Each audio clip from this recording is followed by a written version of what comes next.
Sandy, 100th win with the Liberty. I mean, what does it mean for you to reach this milestone? Oh, is it? Really? Okay. Brian just tweeted it, so. Yeah, okay, really? Brian's got everything there. I'm like, okay, that's good. Obviously it's a great organisation to be coaching for, and to get 100 wins, and this is my 4th year, that means I have a pretty good team, and we've been winning, so a lot more wins to go.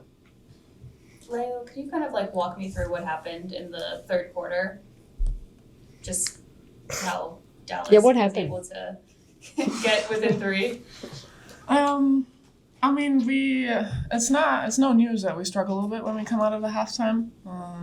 I feel like they were a little bit more aggressive on both ends of the floor, and just making it really hard for us to get into our stuff. They were in our jerseys. They were pushing wherever they could, so it was really hard for us to execute, and we just kind of let that carry us away from being aggressive. And despite that 12-2 run that they had in the third, I mean, they still struggled to keep a consistent rhythm offensively. What do you feel like was the key to kind of disrupt that and keep them out of sync? Me or Yes. anybody? I'll let you answer it. You just answered. I feel like I'm the coach here. No, go ahead.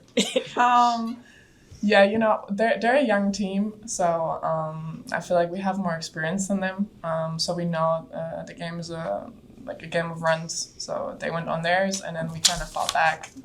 Luckily, we have really experienced players that make big plays in the right moments, and that's what we relied on.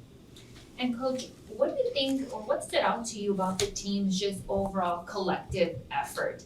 The fact that they moved the ball so smoothly and just their dominance inside the paint overall. You're talking about our team? Yes. Yeah. Okay. Just want to check first. Look, I think that's when we're at our best, when we're playing that way and we're getting stops. We're a defensive first team, and they exploited us a little bit, but we found our composure and got back being more connected. There were some wide open looks for them. And then that helps us on the other end because, we space the floor and we've got really smart players and we have good size. So when you have a player like Meesseman and John Jones, it kind of helps, get the ball inside, but also create. The last play of the game when JJ got her open 3 was an inside-outside attack. So that's a luxury that we have. And, we always kind of preach play in the right way, play together as a team, and good things will happen. And last one from me, Coach. I mean, Emma, she hasn't been with this team for very long, but her impact has been, very impactful to say the least. What does she bring on both ends of the floor that just makes such a huge difference? Yeah, she's such a great acquisition. How do you say that word? Acquisition? Yeah, say that one. Okay, can't get it out. Can't think straight. But look, she's one of the best players in the world. So for her to add into what we already do, and with one practice, not much time together, and 3 games, you just see how smart she is as a basketball player, but also how skilled. And I think, obviously being international, just the love, just the way how she sees the game and how the game should be played, and how simple it is if you play it in the right way. And, almost a triple-double today. So she was very impactful for us. We'll go over to Zoom with Miles. I've got 2 here, one for Leo, one for Emma. Leo, you guys were cutting really well at times tonight. You had 11 assists on 11 made baskets in the first quarter alone. But I wanted to ask you about that first score of the third quarter. JJ's behind the back dime that you were able to convert. Can you take me through how you saw that play develop? Well, I think they took us out of our initial action, and I was just cutting. I didn't even expect the ball, and JJ threw that. She has thrown that in the past, and she was really mad when I didn't catch it, so I made sure to catch it and put it in. Thank you. And Emma, I wanted to ask you about the end of the third quarter, because so much of what Leo was talking about was Dallas upping its intensity, but then at the end, Marine comes off the bench and scores 8 straight for you to end that third quarter. What did you see from her, from an energy perspective, that was able to stretch that lead again for you? Of Marine? Mm-hmm. Marine. This is the first time for me playing with her. I've played her a lot of times, so I know what she's capable of.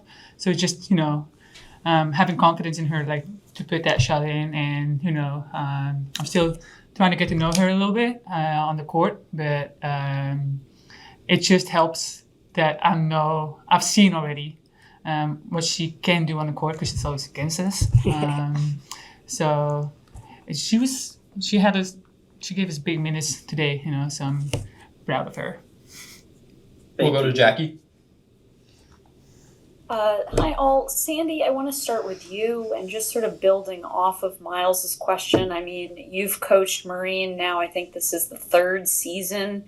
How, I guess, does this game represent her growth?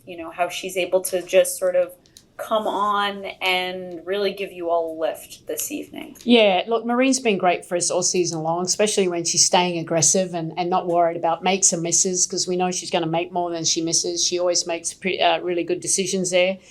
We've been just giving her as much confidence as we can, and I think Marine feels comfortable, in the system and around these players that she can just go out there and be who she is.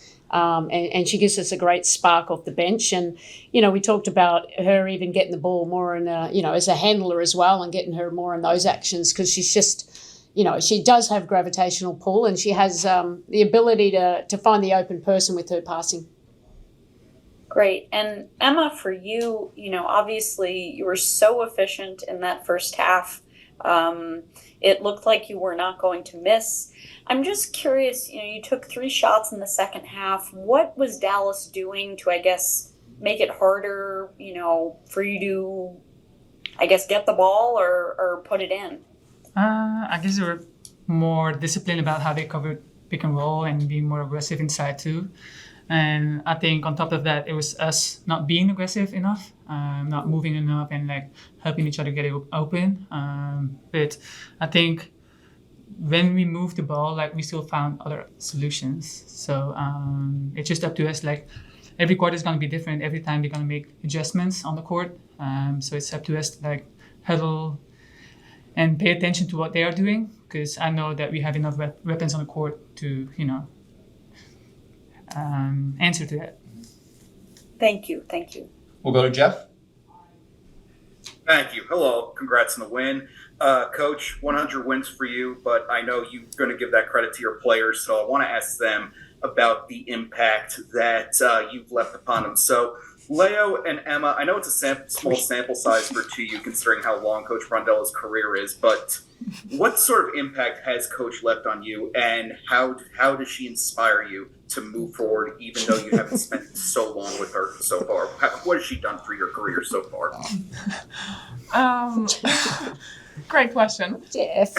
So I just told her on the way to the press conference I was really proud of her for getting the tech today. I think that was needed. So, and it helps. Didn't help much. No, it did. She got her backs. And yeah, I mean, I've only played a couple months for Sandy, but so far so good.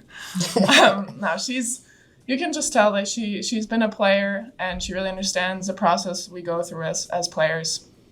And it's you can just build a good relationship with her because she's a good person and you can always come talk to her. And that just, adds to the basketball stuff, the coaching stuff on the court. So to have that combination is pretty rare. And Emma, 3 games, what has she done for you?